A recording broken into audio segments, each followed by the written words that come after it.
All right, hello wine drinking people. Time for more of what I've had to drink yesterday, starting this month of June out with a bang. La Jolla and Cardinal, two of the top wines from California. When Trey Christie called me up and said, Andrew, do you want to put together a tasting with the new releases of these wines? And we just happen to have the 07s in the store, and, they raised the price on these wines considerably.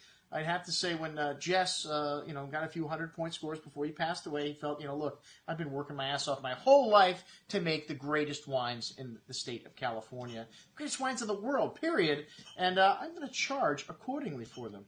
And, hey, wines from Bordeaux that get 100 points, other wines from other parts of the world that score 100 points from the Robert Parker, other publications like this, the Wine Spectator, usually the price goes up. And, hey, when you're talking 150 to 300 case production wines, Cardinal, they only make like 2,000 cases. That's just recently. They used to make just over 1,000 cases for years. The price has got nowhere to go but up. And like I said, if you look at these great chateaus in Bordeaux that are scoring these huge scores, and Chateau Laffite's $1,000 a bottle on release. They make 30,000 cases of it. So it doesn't make La Jolla seem that expensive anymore. Anyways, these are the crown jewels of the Jackson portfolio. And I remember the first release of Cardinal, 1985. Well, this wine was very different back then. The Jackson Empire was stationed out of Lake County, and this one was a blend of Mendocino, Sonoma, and Napa fruit. Probably less Napa than Sonoma or Mendocino at that point. And the great Jed Steele made this wine. Well, they finally bought a winery. They bought the old Robert Pepe winery. Chris Carpenter, the new winery maker there, started in 2001, and the wine changed gradually. It was a blend of Alexander Valley and Napa fruit for a while. And then when Chris came on, he said, enough of this stuff, man. This is a Napa Valley wine. We're going to make out of some of the best vineyard sites that we have. And, 1995, La Jolla came on the scene, and this was a brand that was supposed to represent some of the top vineyard sites in Napa Valley of the Jackson Empire. And only one wine on the table, not owned by the vineyard, not owned by the Jacksons, and they don't have any vineyards in Spring Mountain, but they've got some good friends up there. And let me tell you, the Spring Mountain wine 2009 was my favorite wine of the night. Well, we started out with a little Chardonnay from Hartford Court. Don Hartford, a good friend. We've been selling his wine for years. And this Hartford Court Russian River 2011 Chardonnay, only the second vintage of this wine. They make about 3,000 cases of this wine. And, this is a blended wine. It's a blend of several different vineyard sites. And Green Valley, they've got Rued Clone there. From there, they've got a little Dellinger fruit in there, which Dellinger doesn't sell his grapes, I don't think, to anybody, but to Don Hartford. And a little Laguna Ridge, where Kistler also gets some of their vines. So a lot of different high-quality vineyards go into this wine. And, man, this 2011, got a great price on this. They're on sale for under $20. Are you kidding me? It's closer to $30 to 2010. 2011, a little more difficult vintage. And, you notice it's a little lighter in style, but still a lovely amount of richness in this wine. Tropical fruits, little cinnamon and vanilla spice in there, a little creme brulee. Nice creamy feel on the palates. And really nice balance and freshness on the finish. And for that price, one of the best Chardonnays that I have in the store. All right, well, like I said, you got to start off with a little something while people are gathering. And the La Jollas are up next. And these 2009s, man, what a phenomenal vintage. We had the Spring Mountain first, the Mountain Beater, and the Howell Mountain. And then the Diamond Mountain. Well, we didn't have Diamond in 09. I guess it sold out. And like I said, they only make 150 cases of Spring Mountain and Diamond Mountain. The Mountain Beater is the one they make quite a bit of, 400 to 500 cases. Quite a bit of it. It's hardly anything anyways. Well, this is, like I said, contracted fruit, the wine from Spring Mountain, which was my favorite. It was really hard to pick a favorite in this lineup, but going back and forth throughout the course of the evening, these wines were opened up in the morning. Trey's a trained professional. He used to work at Burns Steakhouse at the Sommelier, certified sommelier, Court of Master Sommeliers. He's testing for his MS in the next few months. So what a great dissertation on these different vineyard sites. The Spring Mountain really having just a little more concentration and depth than the other wines. They ferment all these wines on the indigenous yeast. They're all pretty much made the same way, 11, 19 to 22 months in French oak barrels. And 100% varietal, all these La Jollas. And this is a really big and chewy wine on the tongue. These 2009s have got a lot of juicy fruit in them, just layers of dark berry fruit, dark currant and cherry, almost liqueur-like.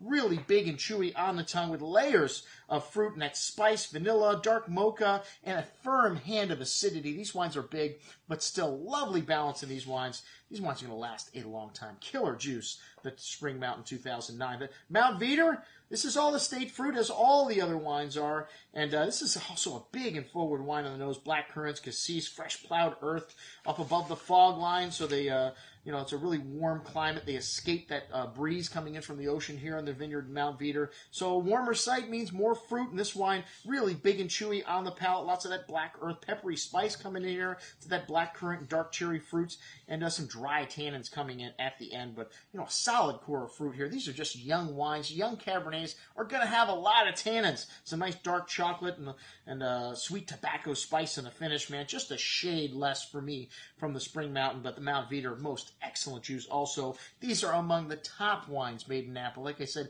every wine on the table is worthy of being in my cellar, which just means I want to put it in my mouth. All right, the Howell Mountain 2009, they have about 400 cases of this wine, so a bigger production wine.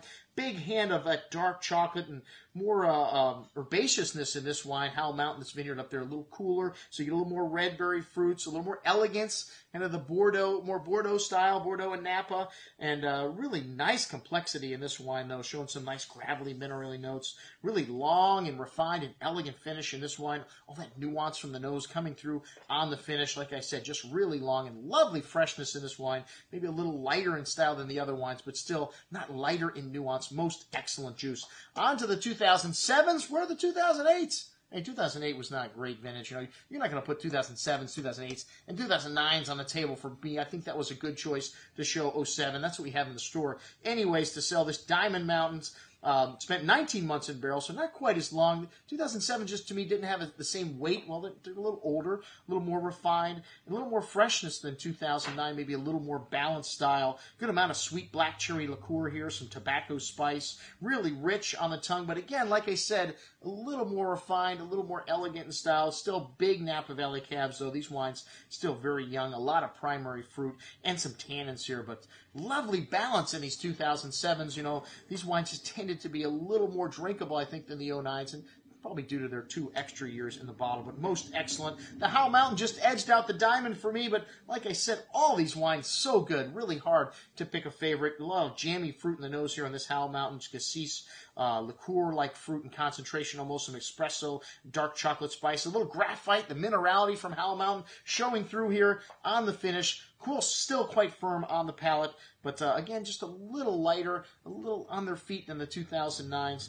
and really excellent length on this wine. Lots of everything on the finish, most excellent juice. I always like to throw in something a little older, and we just happen to have some 03 Howell Mountain in the store. This one's $170. Well, you know what? We're almost sold out of it now. You look at the price tag on these new releases, and double the price almost. So the old vintages of Likoya, go out and find as much old Likoya as you can. Some of the top wines in Napa, and like I said, the old vintages about half the price of the current release. Still a lot of jammy fruit on the nose here in this 2007 cedar and tobacco. A little olive tapenade starting to show up there, starting to show more of the earthy qualities there. But like I said, still really ripe and still really primary in the fruit. This wine still got a ways to go. Really big in size, a lot of everything. Lovely freshness here on the finish. Dark chocolate and fresh black earth here. Really needs some time to open up. I just opened up the 2003s before the event. Unlike Trey, I didn't have the foresight to open them up in the afternoon, but this is a little older. The tannins on this wine, just like melted chocolate on your tongue. Most excellent juice. One of my favorite wines of the night, and probably because I'm more ready to drink. Not a great vintage for me in Napa, but a lot of great wines come out of 2003. Cardinal 2009 was up next, and this is a winery now. It was just a selection of the best fruit from the Jackson Empire to start, and now it is a selection of, it's a combination of all the different vineyards that go into Likoya is basically what Cardinal is. Chris Carpenter makes this blend assemblage, and sometimes they'll throw in some other fruit that they have from other places, but basically that's what it is. About 2,000 case production, and as I mentioned before, 1985, the very first vintage of this wine. This is more like a sailing ship than an ocean-going tanker. I like that description. And, really nice elegance in this wine. Really more refined, I think, than Likoya in some ways. Not quite as big and bold, but really nice concentration and depth still in this wine. A lot of nice loamy, fresh earth showing. A little more earthy qualities maybe coming out in this because of the blend of all the different vineyard sites here, but still quite youthful and tannic. These 2009s still need a little time, even though they have that lovely, charming fruit that young wines have. They probably go through a period where they're going to close down a little bit. 2007, showing also more elegance, just like in the LaCroix's, a little more drinkability, but still very young wines, a good amount of cigar box spice, and really lush dark cherry liqueur showing, cassis, currants. Really nice concentration in this wine as well, 2007. Killer vintage, just to set aside for another 10 years. These wines all need some time. Even the 2003 LaCroix, you could put in your cellar for another 10 years. The 2007 Cardinal, though, most excellent, as is everything on the table. That's what we had to drink with the folks from Jackson, the Jackson portfolio, the Spire portfolio from the Majestic wine from the Jackson Estate portfolio of wines. All right, I'm your host, Andrew Lampasoni, signing off for the Wine Watch, saying remember, always drink the good stuff first.